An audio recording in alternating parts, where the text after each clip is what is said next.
Amém, meu querido? Minha querida, se você tem uma Bíblia aí junto com você, eu queria que você abrisse ela no Evangelho de Marcos, capítulo 12, versículo 35. Nós vamos ler do 35 até o 40. Evangelho de Marcos, segundo o Novo Testamento, capítulo 12, versículo 35. Um minutinho, esperar você aí abrir a sua Bíblia, ou no Smart, ou física. Queria que você permanecesse nesse texto, que nós vamos continuar nele durante essa exposição da palavra. Ok? Marcos, Evangelho de Marcos, capítulo 12, versículo 35. Vamos lá? Queria fazer essa leitura com você então. Evangelho de Marcos 12, 35. Jesus, ensinando no templo, perguntou: como dizem os escribas que o Cristo é o filho de Davi? O próprio Davi falou pelo Espírito Santo. Disse o Senhor ao meu Senhor: sente-se à minha direita até que eu ponha os seus inimigos debaixo dos seus pés. O próprio Davi chama Cristo de Senhor. Então, como ele pode ser filho de Davi e a grande multidão o ouvia com prazer? Diz o texto. E ao ensinar, Jesus dizia: cuidado com os escribas, que gostam de andar com as vestes talares e as saudações nas praças. Buscam as primeiras cadeiras nas sinagogas e os primeiros lugares nos banquetes. Devoram as casas das viúvas e, para justificar, fazem longas orações. Estes sofrerão juízo mais severo. Bom, hoje nós vamos dar continuidade à exposição bíblica, à pregação desse mesmo texto que nós fizemos no domingo passado, no dia 7 de junho. Nós começamos essa mensagem domingo passado e eu falei que eu ia fazer essa mensagem ela em 3 partes. Então nós desenvolvemos o primeiro ponto, o primeiro argumento dessa mensagem do domingo passado. Hoje eu vou desenvolver o segundo e domingo que vem eu quero desenvolver o terceiro argumento desta série, que acabou sendo. E o tema dessa reflexão é: quem é verdadeiramente Jesus? Essa é a pergunta mais importante e que precisa ter uma resposta bem clara e objetiva. É a pergunta que move o mundo. Uma pergunta extremamente importante, porque a partir do entendimento de quem é Jesus Cristo, haverá desdobramentos e consequências. Então, o momento histórico ou o contexto desse texto que eu acabei de ler para vocês, do Evangelho de Marcos, capítulo 12, então o contexto histórico ele se desenrola na última semana da vida e do ministério do Senhor Jesus. Eu tenho e especificamente o dia da terça-feira, a terça-feira da Semana Santa. Jesus subiu, eu tenho sempre feito essa recapitulação, Jesus subiu bem cedo a Jerusalém para passar o dia ensinando as pessoas no templo. Ao meu ver, Jesus, para esse dia de terça-feira, ele tinha um objetivo principal, muito claro. Ele queria passar o dia ensinando no templo. E uma das ênfases ou do objetivo principal do seu ensino para aquele dia, diante dos textos da Palavra de Deus, eu acredito que era que ele desejava revelar plenamente quem ele era, visto que mesmo os seus discípulos mais chegados, os 12, aqueles que andavam sempre com Jesus, nos últimos 3 anos, andaram com Jesus para cima e para baixo, mas mesmo estes mais chegados ainda não sabiam, e nós estamos na última semana da vida do ministério de Jesus, e ainda os mais chegados não sabiam bem, de fato, quem era Jesus. Em certo momento, desse tempo que eles andaram com Jesus, diante de acontecimentos, os discípulos chegaram a perguntar: quem é esse que até o vento e o mar lhe obedecem? Evangelho de Marcos 4, 41. Quem é esse? Eles já estavam andando com Jesus, mas ainda tinham essas indagações. Quem é esse que nós temos andado? Os ventos, o mar obedecem. Quem é ele? Então havia uma confusão ainda na cabeça dos discípulos. Muito graças à teologia e ao ensino bíblico ruim que eles ouviram e creram ao longo de suas vidas, do qual eu falei na pregação passada. E como eu disse, ao meu ver, Jesus foi ao templo na terça-feira, naquele dia, para dizer quem ele era verdadeiramente. Só que a gente lendo o capítulo 12 do Evangelho de Marcos, nós vemos que Jesus passou grande parte daquele dia respondendo perguntas de menor importância. E desonestas, porque foram feitas pelas pessoas que não gostavam de Jesus, que viam em Jesus um adversário, eram inimigas de Jesus, então elas passaram o dia todo da terça-feira, que Jesus queria estar ensinando. Jesus ensinou através da pergunta dessas pessoas, mas era de alguma maneira um desvio de foco, respondendo essas perguntas que não eram as mais importantes e eram até perguntas desonestas, porque eram pegadinhas, maliciosas. Mas a grande pergunta, aquilo que realmente era importante, a pergunta que move o mundo, ninguém fez. Ninguém fez. Havia uma multidão, havia grandes lideranças, pensadores, doutores, mas ninguém fez a pergunta mais importante naquele dia. A pergunta que deveria ter sido feita era: quem és tu? Quem é você? Quem é esse homem que entrou em Jerusalém há 2 dias atrás, aos gritos de Hosana, de salve o rei? Quem é esse que encanta as multidões com seus ensinos, a sua personalidade, o seu amor e a sua vida? Quem é você? Essa pergunta ainda não tinha sido feita. Enquanto quando cessaram as perguntas e ninguém fez a pergunta mais importante, Jesus passa a falar sobre ele mesmo a respeito dessa pergunta que deveria ter sido feita, e foi por isso que ele foi nesse dia ao templo. Quem é verdadeiramente Jesus? Quem é esse homem? Domingo passado eu falei então do primeiro ponto a respeito dessa pergunta. Quem é Jesus?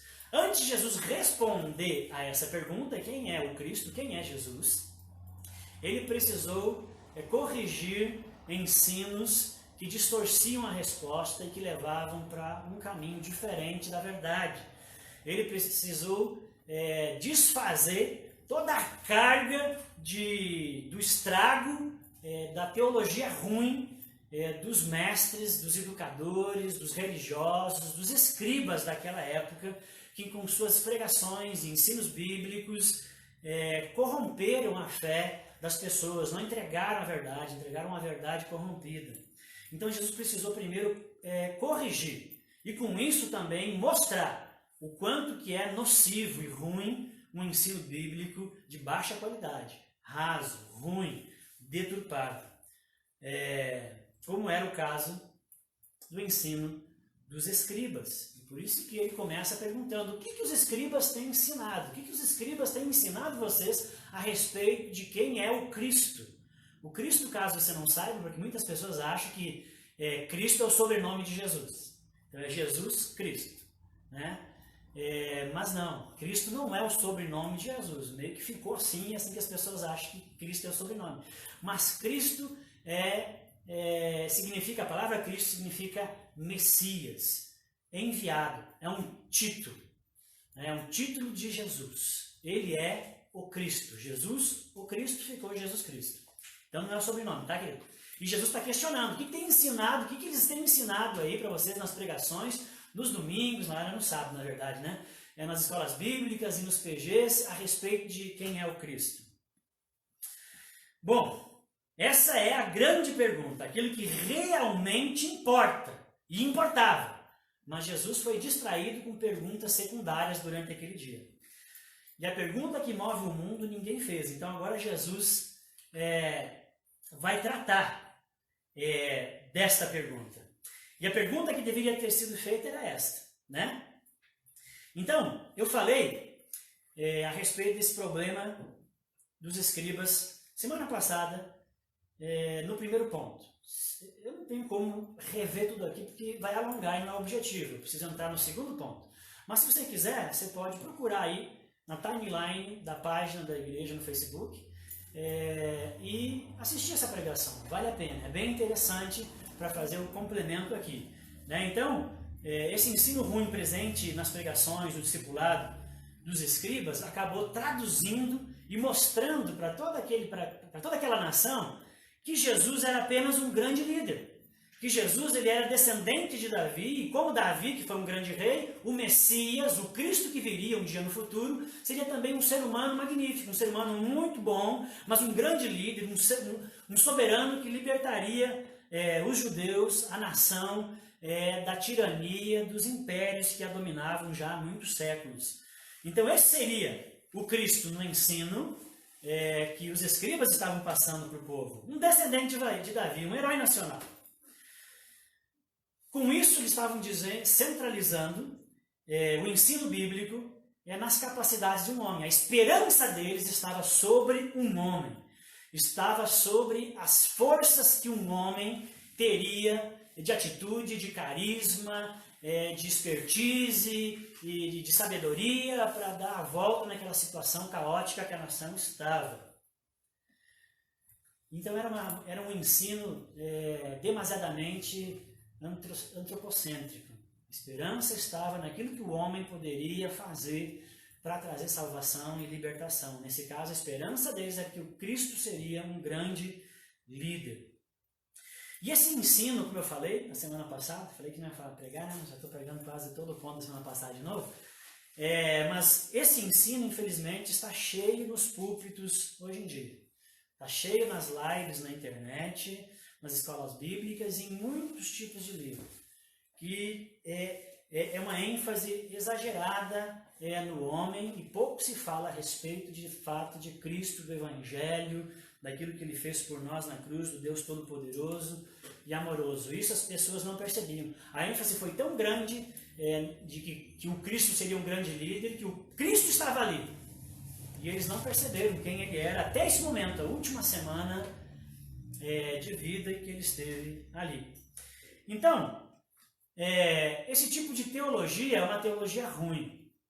São pregações rasas, fracas, que não alimentam as ovelhas e não fortalecem a igreja do Senhor. É uma teologia indigesta. Além de ser indigesta, ela não nutre a alma do cristão, do crente, com a verdadeira palavra de Deus. Enche a alma e a mente do cristão com técnicas, com abordagens de psicologia, de coach, de autoajuda, né? Mas palavra de Deus não dá. Então não é boa, e o nosso conselho foi cuidado com os escribas, com o ensino bíblico ruim que tem por aí espalhado pela internet. E eu queria repetir uma frase que eu postei aqui na pregação passada, que é do Piper, que eu gosto muito, e esse tem pregação boa para você ouvir. Ele diz: a teologia ruim, ela desonra a Deus e fere as pessoas. Uma teologia que é de baixa qualidade, uma teologia que é despreparada, uma teologia que está centrada no homem, por fim ela acaba machucando o homem, não ajudando o homem. Mas a teologia boa, ela honra a Deus, porque ela é a palavra de Deus, porque ela é verdadeiramente bíblica. E ela, por si só, por ser uma teologia que honra a Deus, ela abençoa as pessoas. Então, se aquilo que você tem bebido e se alimentado nas redes e livros e pregações por aí, você percebe que desonra a Deus ou machuca pessoas, é teologia ruim. O verdadeiro cristianismo ele não empobrece a vida das pessoas, ele enriquece. Então Jesus ele diz: o que eles têm pregado, esses fariseus? Cuidado! Versículo 38, ele vai dizer: acautelai-vos, distanciem-se, né? Tenham cautela, selecionem, não fiquem ouvindo tudo aí que os fariseus estão dizendo, cautelai-vos, mantenham distância desses mestres do ensino ruim e que tem ênfase no ser humano. Bom, me alonguei. Vamos ao segundo ponto, que é o cerne e o objetivo da mensagem de hoje, ok? Continuando o meu argumento que eu vejo aqui no Evangelho de Marcos a respeito de quem verdadeiramente é Jesus e que Jesus foi revelar na terça-feira, depois de desfazer e falar sobre o o quão ruim censurar os escribas e quão ruim é esse ensino raso, Jesus agora vai ao ponto que interessa. Jesus vai ao objetivo central da sua ida ao templo naquele dia. Ele vai tratar da pergunta que move o mundo. Quem é o Cristo? E ao fazer isso, então Jesus começa, nesse texto aqui de Marcos, a ensinar a boa teologia. Já que ele estava alertando a respeito de que existe uma teologia que é ruim, que não alimenta as ovelhas, que é indigesta, que faz mal, que tem muito por aí, que você precisa ter cuidado, ele agora então começa a mostrar o que é a boa teologia, o que é o bom alimento, o que é a verdadeira pregação do Evangelho, o que é a verdadeira pregação bíblica, aquela que deve ser ensinada nos púlpitos, aquela que deve ser ensinada nos pequenos grupos, células, nas escolas bíblicas e nas lives. Porque ela não nos rouba a glória da graça de Cristo, mas ela nos dá, ela nos põe diante da glória e da graça de Cristo.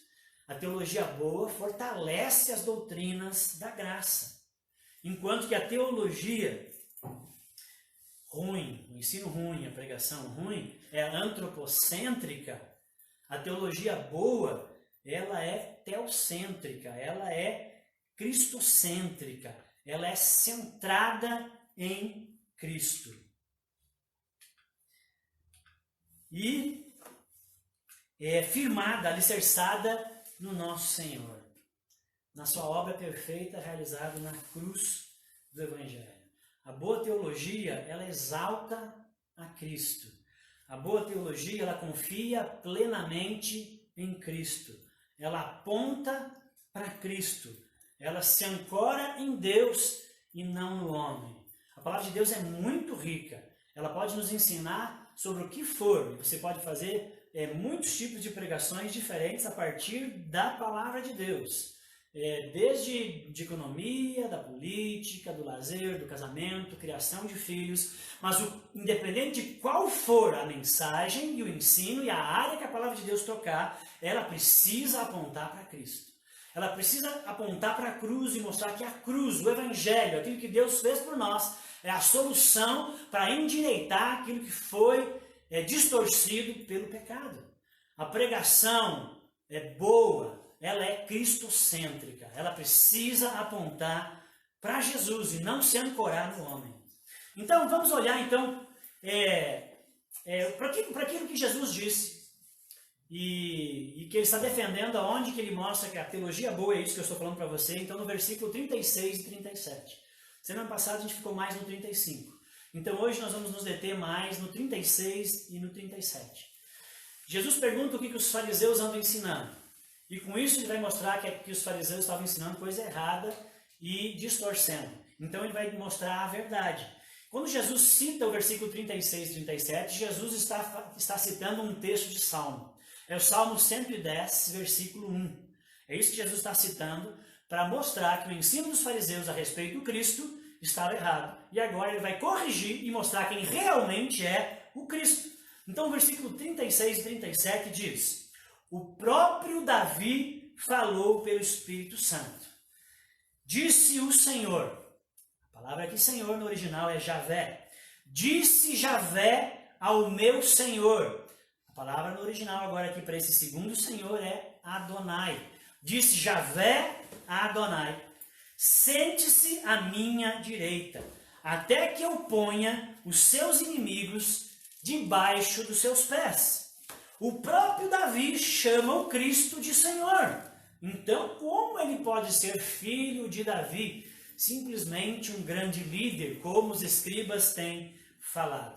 Então, Jesus, nesses dois versículos, onde ele apoia o seu argumento no Salmo 110, versículo 1, Jesus está dizendo: eu não sei como os escribas ensinam que o Cristo, o Messias, o prometido, aquele que viria, eu não sei como eles ensinam que o Cristo seria apenas um grande homem, um descendente de Davi, um grande homem à semelhança de Davi.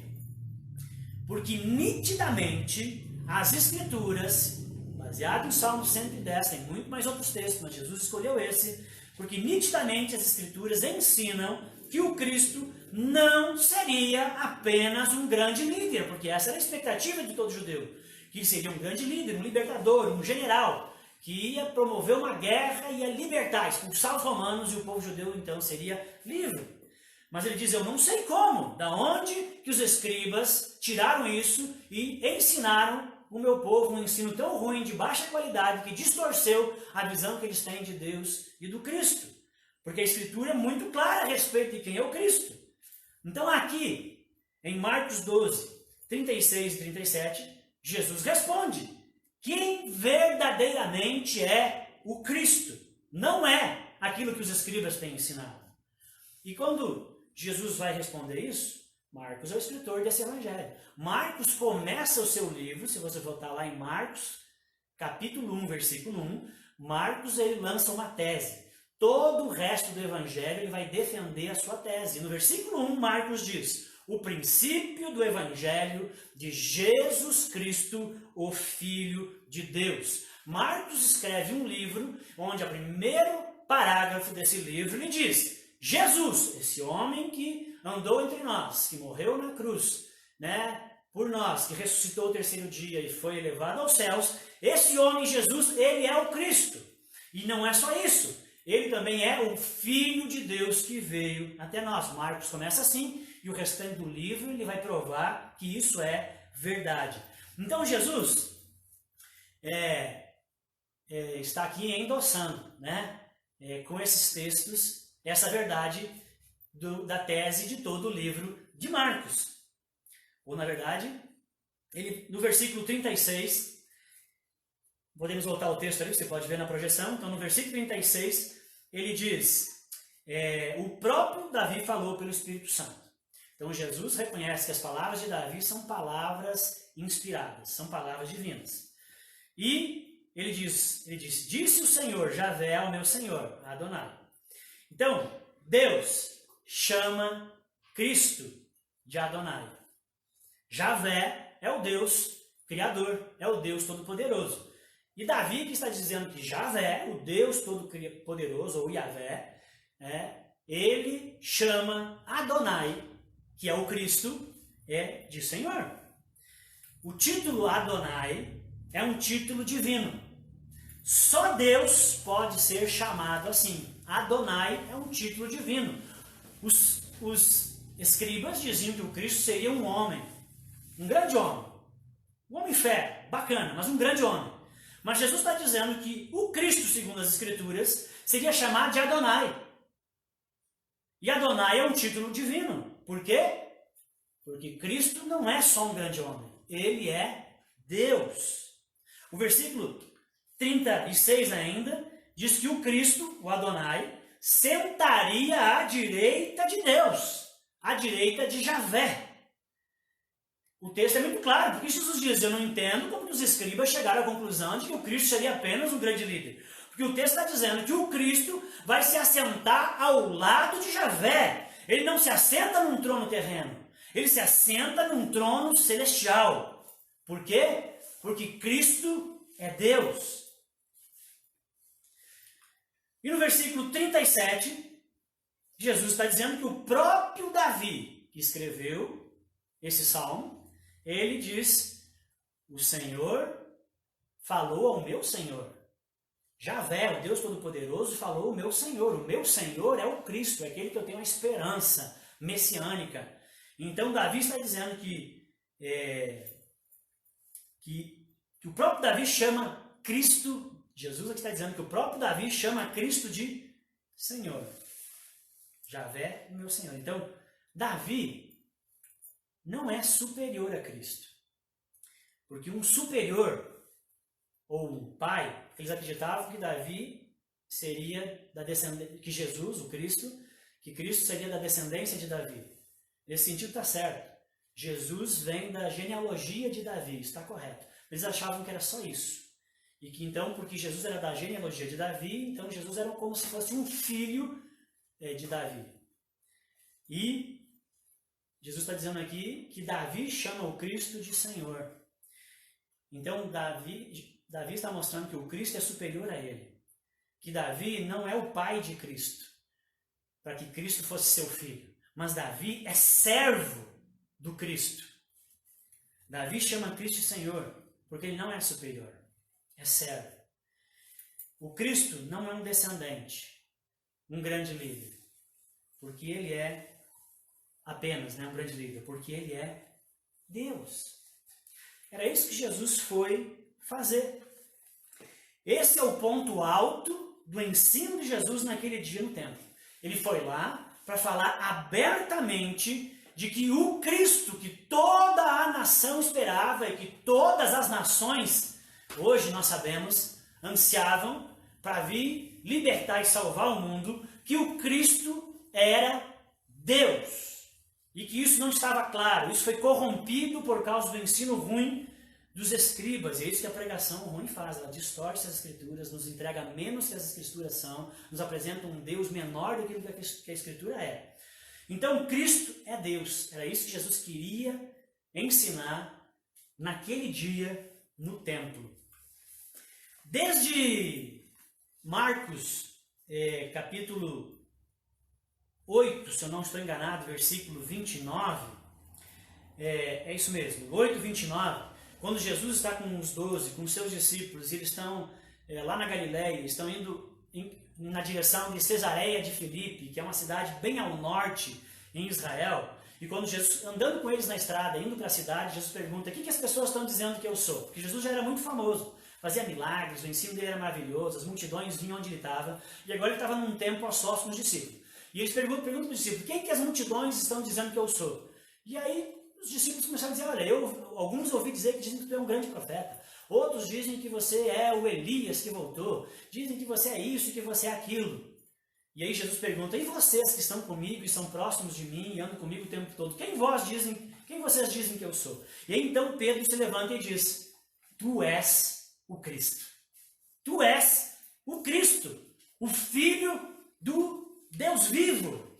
Quando Pedro diz tu és o Cristo, ele diz: agora nós sabemos, eu sei que tu és aquele que nós esperávamos. Tu és o Messias, tu és o enviado de Deus, que vai vir nos salvar. Tu és o Cristo.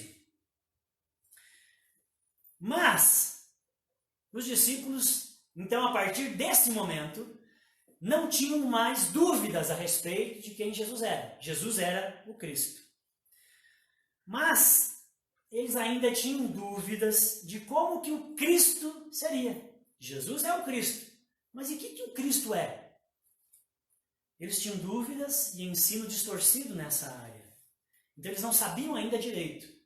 Na última semana de Jesus, eles sabiam que Jesus era o Cristo, mas não sabiam de fato o que o Cristo era, como o Cristo era, o que significava isso, e qual que era a missão do Cristo. Eles ainda achavam que sim, que Jesus era um grande libertador, que subiu para Jerusalém para ser proclamado rei, ia dar um golpe de Estado, ia expulsar os romanos, os próprios seguidores de Jesus, achando que ele era o Cristo, mas um Cristo libertador, conforme era o ensino dos escribas. E Jesus, então, esclarece essa dúvida aqui em Marcos 12, 36 e 37.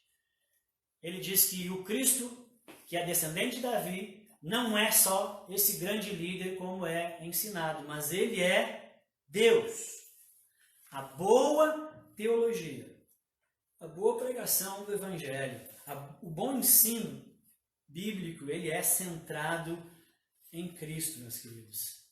Ele põe a sua ênfase no Evangelho, põe a sua ênfase na boa notícia que Deus salva pecadores, que Deus enviou o seu Filho para morrer na cruz, para salvar, para consertar a bagunça que os humanos fizeram. A boa pregação, ela aponta para Cristo a todo tempo. Como eu falei, não interessa o assunto que você vai abordar. O que não pode é você encerrar essa mensagem sem que você aponte para Cristo como a solução. Então, a boa teologia aponta para o Evangelho, para a boa notícia. Ela não se agarra em técnicas, em performance.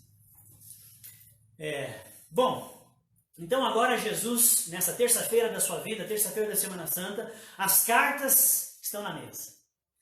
Jesus é o Cristo e o Cristo é Deus. Com essa explicação e esse ensino, ele revelou de fato a natureza do Cristo que o povo não sabia. Meus irmãos, se eu estivesse lá, mas independente de eu ou você não podemos voltar no passado, uma máquina do tempo, estar lá quando Jesus disse isso. A verdade é que você ouvir agora que um homem que habitou entre nós há 2000 anos atrás, que fez grandes prodígios, que era um ser humano fantástico, ele era muito mais do que isso, ele era o próprio Deus habitando no nosso meio, encarnado. Mesmo essa notícia de 2000 anos sendo ouvida agora, você devia dizer, uau, que incrível! Deus existe. E a prova é que ele veio até nós. Ele habitou no nosso meio. E sabe o que isso significa? Que ele se importa. Ele se importa com as suas criaturas. E essa informação de que Deus existe, que Jesus é Deus, ela não pode ser uma informação qualquer. É o tipo de informação como a alavanca de Arquimedes. Ela move o mundo. Ela precisa ser tão bombástica ao ponto de mudar tudo. Mudar o mundo, mudar a vida, mudar os significados, mudar os rumos. Então, nós precisamos desfazer esse equívoco. Vou bater mais um pouquinho nessa ideia. Porque Jesus foi ao templo para bater nesse equívoco. O equívoco de que as pessoas achavam que ele era apenas um grande líder, quando ele não era apenas um grande líder, mas ele era o próprio Deus. E até hoje ainda as pessoas estão nesse equívoco. Tem muitas pessoas, dentro e fora das igrejas, das diferentes tipos de igrejas e correntes de fé, desde catolicismo, protestantes, evangélicos, muitas pessoas ainda olham para o Senhor Jesus como se ele fosse um grande líder. E Jesus foi um grande líder? Não. Como assim? Agora me caiu os buteados do bolso. Ele não é um grande líder. Ele não é apenas um grande líder para ser estudado, admirado, se escrever livros sobre ele. Ele não é um modelo e um exemplo de vida a seguir, como várias outras pessoas piedosas e legais, que têm biografias fantásticas, que tem por aí, né? Um grande homem. Aliás, ele pode ser um mentiroso. Ele pode ser até um louco, mas não um grande líder. A única coisa que ele não pode ser é apenas um grande líder. Apenas um homem fantástico. Ele, o próprio Jesus, não nos deixou essa opção de que as pessoas acreditassem que ele era um grande líder, um grande mestre da moral, um grande exemplo de vida apenas. Diante daquilo que Jesus nos deixou, ou ele é um mentiroso, ou ele é um louco, ou ele é Deus. Esse é o argumento de C.S. Lewis, num livro que eu quero indicar para você, vale a pena, tem teologia boa, chamado Cristianismo Puro e Simples. Vale a pena esse livro. Você vai encontrar esse argumento no livro de C.S. Lewis. Também você vai encontrar esse argumento no livro de Josh McDowell, chamado Mais do que um Carpinteiro. 2 livros muito bons que tratam desse argumento que eu estou trazendo para você. E eles defendem lá que Jesus, diante do que ele fez, diante do que ele disse que ele era, porque ele está dizendo que ele é o Cristo e que o Cristo é Deus, então ele disse: eu sou Deus. Eu não sou apenas um grande líder, eu sou Deus. diante dessa afirmação de Jesus, talvez ele fosse um mentiroso. Porque muitas pessoas podem surgir por aí dizendo que é Deus, né? E que é um ser especial, um ser iluminado, um ser de outra galáxia, né? Então ele seria esse tipo de ser. Isso ele ensinou para as pessoas, mas ele sabia que não era. Mas ele ensinou isso. Então o que ele é? Um mentiroso. Ele ensinou uma mentira daquilo que ele não era.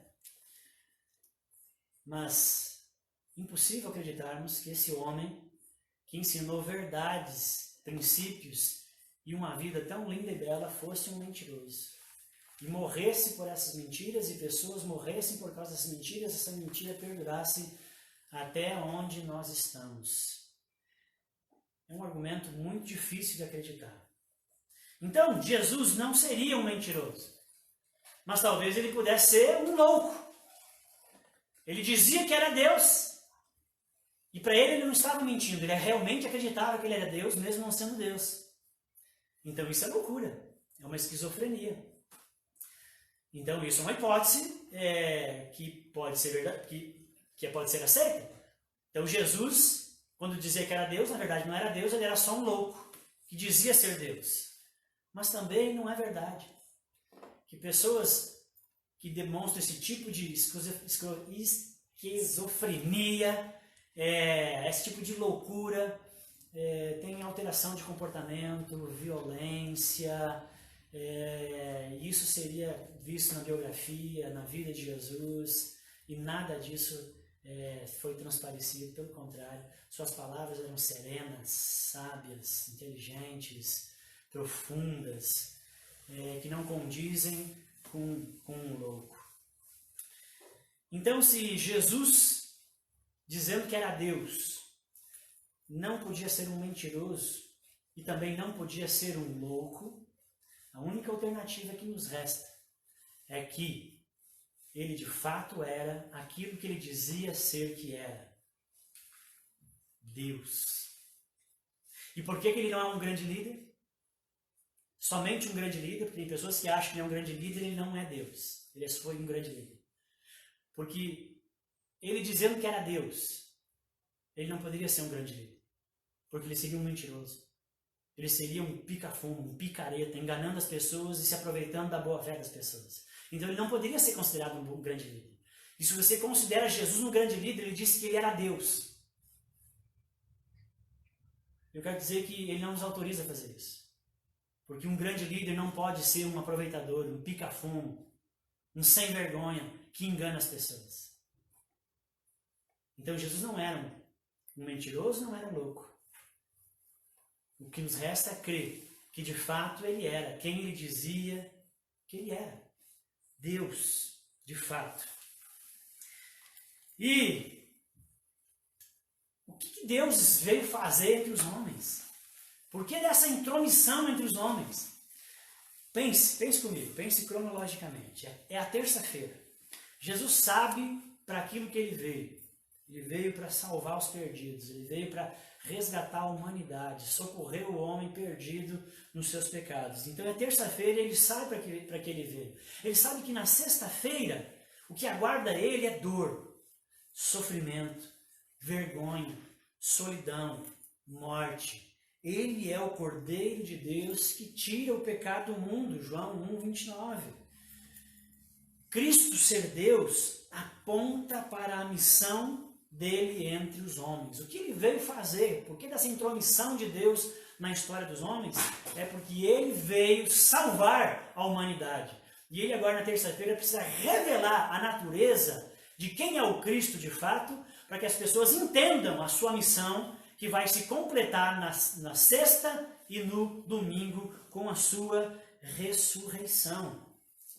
Ele não veio libertar o seu povo por meio da força, como um grande líder, um soberano. Ele veio morrer pelo seu povo. A Bíblia diz que ele veio dar a sua vida em resgate de muitos. Mas, para que ele realize com perfeição essa tarefa, a sua missão, e fosse justo e justificador ao mesmo tempo daqueles que creem nele, conforme o ensino de Paulo em Romanos 3:26, para que Jesus fosse justo ao perdoar os nossos pecados e tornar-se o justificador ao mesmo tempo, então ele precisava ser Deus e homem ao mesmo tempo. Assim, sendo Deus e homem ao mesmo tempo, tanto a justiça de Deus como o seu imenso amor não seriam manchados quando Cristo perdoasse todos os nossos pecados lá na cruz. Sendo Deus, ele é competente para tomar o nosso lugar e suportar a ira divina contra os nossos pecados. E assim conquistar lá na cruz o perdão e a salvação para pecadores como eu e você. Ele precisava ser Deus. Ser humano nenhum conseguiria suportar a ira de Deus, o peso dos nossos pecados. Só Deus poderia estar lá na cruz no nosso lugar. E por isso que o Cristo precisava ser Deus. E por isso que ele precisava revelar na terça-feira, porque iria acontecer na sexta. As pessoas precisavam entender essa dinâmica do que ele realizou. E com isso, então, Deus revelou, Cristo sendo Deus, Deus revelou plenamente o seu grande amor, ao ponto de Deus vir, se humilhar, se rebaixar, salvar os pecadores. Deus vir e fazer pelos seus inimigos, nos resgatar. Agora, sendo homem perfeito, ele é competente para tomar o nosso lugar e morrer por nós na cruz, assumindo a penalidade dos nossos pecados, porque Deus não morre. E alguém precisava receber a sentença dos pecados. Essa sentença começou lá no Jardim do Éden, quando Deus disse para o homem: não coma dessa árvore, porque aquele que comer dessa árvore morrerá. Ali estava a sentença para o pecado, a morte. Uma morte que era física, uma morte que era espiritual e uma morte que era eterna. E agora Deus, para ser um reto juiz, não pode alterar a lei e nem a penalidade da lei. E a penalidade da lei dizia que o pecador precisa morrer. E Deus, para ser justo, precisava que alguém assumisse a penalidade de morte na cruz. E por isso que Jesus precisava morrer. Mas para morrer, já que Deus não morre, ele precisava ser homem. E como homem perfeito, ele suportou a nossa penalidade, morreu nos nossos lugares, e com isso nós alcançamos a eliminação dessa sentença. Assim Deus, sendo Deus, Cristo sendo Deus, mostrou-se plenamente amoroso na cruz, e ele sendo perfeitamente homem, mostrou-se plenamente justo. Quem é Jesus Cristo? Ele é Deus, verdadeiramente Deus, 100% Deus. Se ele é Deus e veio até nós, então ele deveria ser a pessoa mais importante da face da terra, a pessoa mais importante das nações, a pessoa mais importante das sociedades, das famílias, da minha família, da sua família, a pessoa mais importante das nossas vidas. Se Cristo é Deus e a sua vida não muda nada em saber ou confessar isso, ou dizer que acredita nisso, que Jesus é Deus, a sua vida não muda, é porque você não acredita nisso. É isso. Vamos ser sinceros, irmãos. Se a notícia de que Jesus é Deus não move o mundo, ou não move o seu mundo, não gera temor de Deus na sua vida, um anseio de conhecê-lo, já que ele veio até nós e tornou-se conhecido dos homens. e um senso de responsabilidade diante dessa notícia, desse acontecimento, de tamanho ato libertador e de amor, se a sua vida não muda, vamos ser sinceros, é porque você não acredita, de fato, nisso. Você diz que Ele é Deus, mas você vive como se Ele fosse apenas um grande líder. Isso que eu estou direcionando não é só para aquelas pessoas que não frequentam uma igreja e olham em Jesus uma figura magnífica e um grande líder. Infelizmente, essa é a atitude de muitos cristãos, de muitos crentes. Acredito que Jesus é Deus, mas, de fato e de verdade, vivem como se Ele fosse apenas um grande líder. Apenas um exemplo a seguir. Apenas um mestre da moral, um homem, um igual a você. E se você acha e vive como se Jesus fosse um grande líder, então você é como os judeus até hoje. Você ainda está à espera de um Messias. Porque se você acredita que Jesus é Deus e isso move o seu mundo, então Paulo disse: a sua graça me basta. Você entendeu e isso moveu a sua vida. Mas se você só lida e relaciona com Jesus como se ele fosse um grande líder, então ele não é o Messias. Você ainda está à espera de um Messias como os judeus. E talvez isso explique e justifique porque você ainda procura salvadores. Por que você tenta achar sentido na vida, ânimo para viver, segurança para o futuro, nas coisas que estão aí. Para alguns, em relacionamentos amorosos, lança toda a sua esperança num romance, num namoro, numa paixão, até mesmo às vezes na esposa, no marido, né? Ali está o seu Salvador. Para outros é o trabalho, você ama tanto seu trabalho, você vive para trabalhar. O fato de você não achar que Cristo de fato é Deus, você ainda espera um Messias, já que Cristo não é o Messias, então você faz do seu trabalho um Messias. E você olha no trabalho a fonte da sua salvação, da sua segurança e alegria, que te dá sentido à vida. Para alguns é o dinheiro, para outros é o sucesso, para outros é o status, para alguns são os filhos, as amizades, e aí vai. Talvez explique por que existem essas formas de idolatria, de busca de salvadores nas coisas criadas que estão ao seu redor, porque você olha para Jesus e você não consegue, como aqueles discípulos, aqueles homens ainda àquela altura do campeonato, entender que ele era Deus, e você se relaciona com Jesus, indo na igreja, lendo a Bíblia, como ele se fosse apenas um grande líder. E acontece que esse vazio que há na sua alma, que corrói, né, essa fome do infinito que Kierkegaard dizia, você tenta saciar o infinito com coisas finitas, e isso não vai dar certo.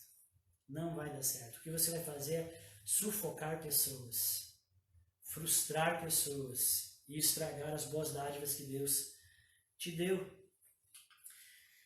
Queridos, quem é Jesus? Imagina o universo. Imagina o universo, você já fez isso? Você já entrou no Google Earth? Ajuda dos universitários aqui, pessoal. E tem umas fotos, umas coisas muito doidas, muito legal. Imagina o universo. Nós moramos no planeta Terra. O planeta Terra faz parte de um sistema que se chama Sistema Solar, planetas que giram ao redor da estrela Sol. E que faz parte de uma galáxia, que nós chamamos de Via Láctea. E essa galáxia, Via Láctea, faz parte do universo. Só que a Via Láctea que nós pertencemos, que é uma galáxia, ela tem mais de 100 bilhões de planetas. Pensa nisso. Só a Via Láctea, que é uma galáxia, tem mais de 100 bilhões de planetas e milhares de sistemas, assim como é o sistema solar. O universo tem cerca de 2 trilhões de galáxias que tem cada uma mais de 100 bilhões de planetas. E nós habitamos na Terra. que é a Terra dentro dessa imensidão do universo? Nada. A Terra é insignificante dentro da imensidão do universo. É essa sensação quando você olha essas fotos e viaja nesse negócio. Insignificância. E se a Terra é insignificante, imagina eu e você. Quão insignificante dentro dessa imensidão que existe. Mas pasme, não somos para Deus, porque Ele veio até nós para nos salvar. O salmista perguntou certa vez: quem é o homem para que tu, ó Deus, que criou o universo, quem é o homem para que você se lembre dele? Quem é o homem para que tu o visites? O salmista mal sabia que séculos depois Deus responde a eles. Ele vem até nós, ele habita no nosso meio. Queridos, Deus, você precisa pensar nisso aqui, que eu quero dizer para você. Deus te amou de tal maneira que deu o seu Filho único para que você não pereça, mas tenha a vida eterna. Então, meu querido amigo, não brinque com aquilo que é sério. Não brinque com aquilo que é precioso. Pare de viver como se Jesus fosse apenas um exemplo a ser seguido. Pare de viver como se Jesus fosse apenas um grande líder para ser admirado e extraído princípios morais. Um grande ser entre tantos outros legais que existem por aí. Pare de dar de ombros, pare de ignorá-lo, pare de ir na direção oposta e comece a adorá-lo. Faça de Jesus Cristo o motivo da sua vida. Faça dele o seu Senhor e Salvador de sua miserável existência. Dobre seus joelhos agora. Se você tem coragem, se o Espírito Santo de Deus está falando com você, dobre seus joelhos aí na sua casa. Curve-se diante dele. Receba-o no seu coração, como nunca fez antes na vida. Arrependa-se de viver com ele e tratá-lo apenas como um grande líder e não concebê-lo e relacionar-se com ele como de fato ele é, Deus Todo-Poderoso que veio até nós. E então tome a sua cruz e siga-o todos os seus dias. Siga a Jesus Cristo, o Messias, o Deus que veio até nós. Por quê? Porque ele não é só um grande líder, ele é Deus. Te ama tanto que voluntariamente se sacrificou por você lá naquela cruz maldita. Sabe por que ele fez isso? Porque ele detestava e ainda detesta a ideia da sua condenação eterna. Ele detestava e ainda detesta isso. Mas presta atenção, mas é o que vai acontecer se ele for apenas um grande líder para você.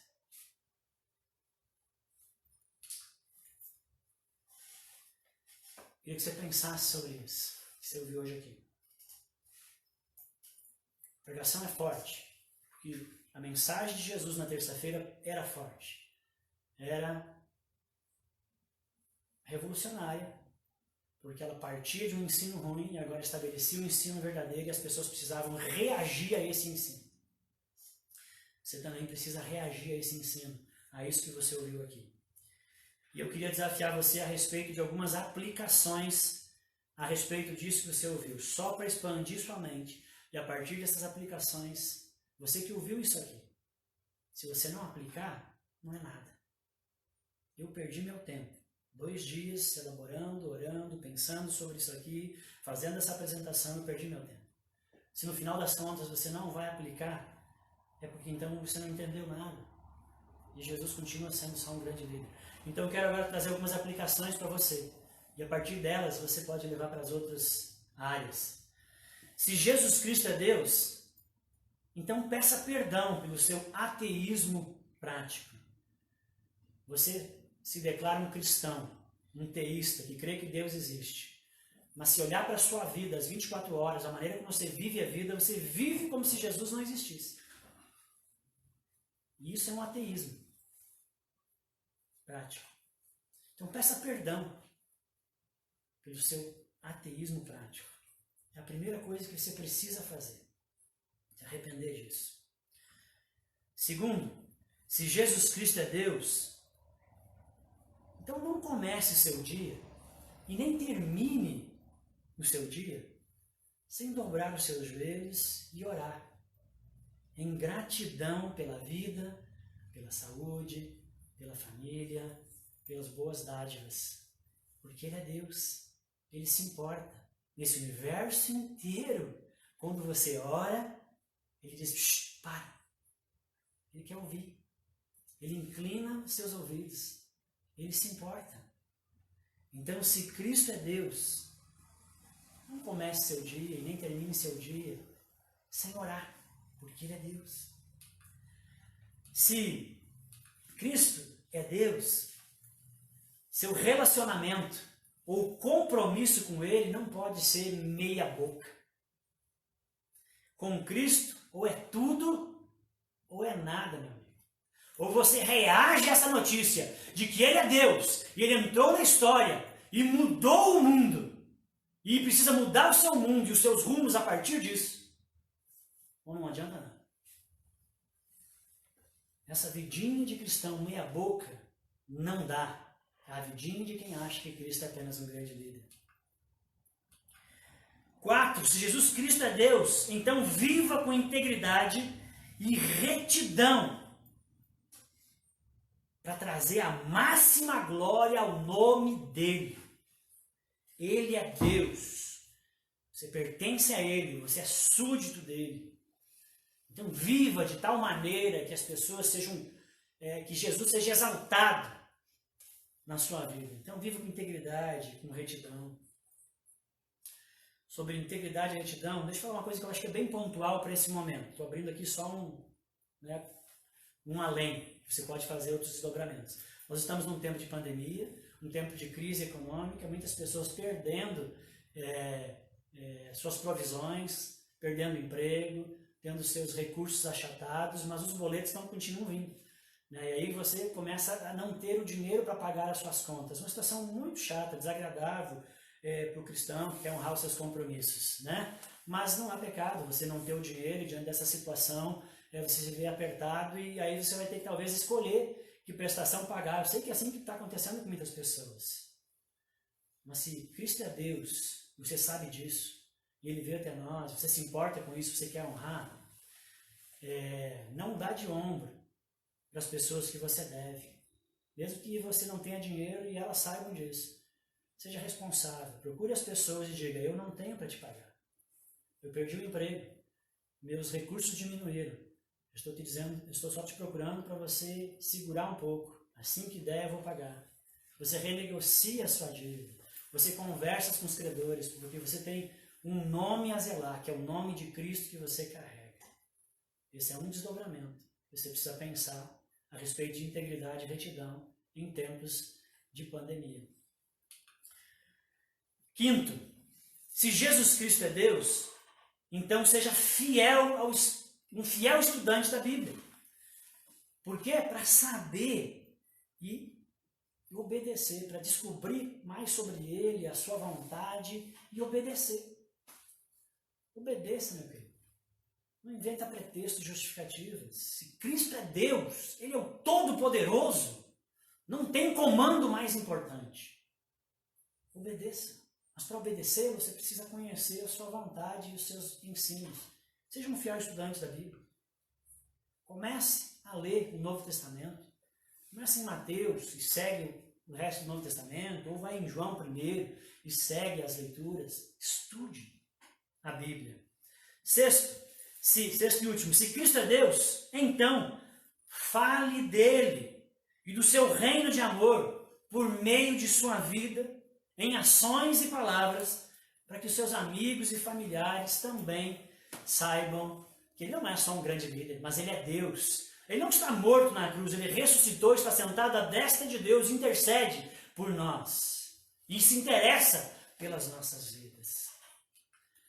Amém?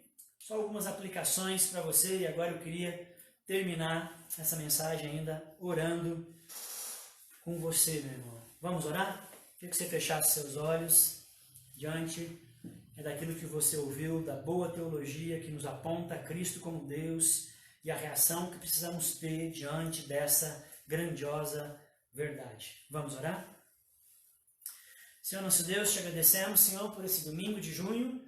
Ouvimos, Deus, essas palavras. Obrigado por ter aberto os nossos olhos e podermos entender aquilo que realmente Marcos estava querendo dizer, aquilo que Marcos se propôs a ensinar quando escreveu esse evangelho, especificamente esse capítulo e esse trecho, reproduzindo as palavras do Senhor Jesus. Era isso. Era a revelação de que Ele é Deus. E essa verdade precisa mudar as nossas vidas. Deus, se essa verdade faz com que a gente continue morno, que a gente continue dando de ombro, vivendo a vida de qualquer maneira, tocando a vida, Senhor, à revelia, do nosso jeito, despreocupados com a vontade, com o anseio, com o desejo de Deus que veio até nós, que nos salvou. Deus, que o Senhor nos gere uma santa tristeza que nos leve ao arrependimento, Deus, e a mudança de atitude. E que nós possamos, Senhor, em gratidão o tamanho da importância que o Senhor deu a nós, e a Cristo que voluntariamente se entregou por nós, Deus, que essa gratidão e contentamento nos faça ter uma vida que brilhe, que transborde, que atraia pessoas. Nos ajuda, Senhor, a partir desse ensino, Deus, e dessa verdade, proclamar essa verdade a outras pessoas também. Em nome de Jesus eu oro. Abençoe a mim e os meus irmãos a termos a reação correta diante da resposta a essa pergunta que move o mundo. Que possa também mover as nossas vidas, em nome de Jesus. Amém e amém.